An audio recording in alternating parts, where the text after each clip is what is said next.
On the surface, an idyllic fishing scene, but what gives these men and women their livelihood is also tearing the community apart. The sea is advancing inland by as much as 25 metres a year. 60 families have already been forced away. Nu has lived here her whole life. She points to where her home used to be 40 years ago, now completely underwater. She's moved her house back 8 times to escape the rising sea.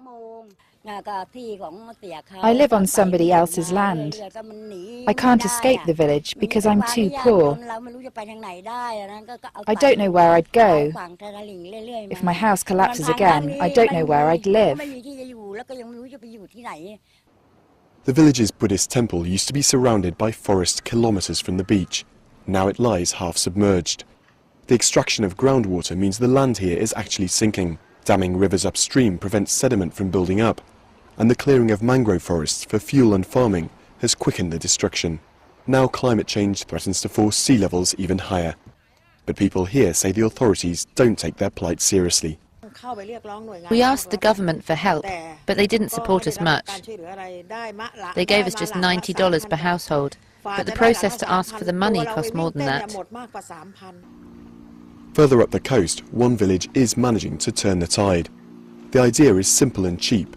Permeable bamboo barriers trap sediment from the seawater and stop silt being washed away. It becomes a good place for fish. They lay eggs there and there's food for them. The benefit of the bamboo is that we're putting a natural material into nature.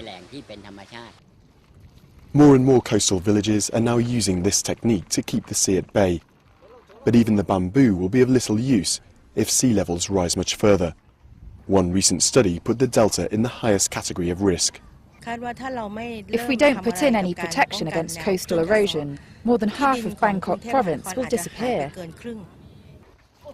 These villagers can't deal with the causes of climate change, only the consequences. It's a fight on behalf of future generations, where every centimetre counts.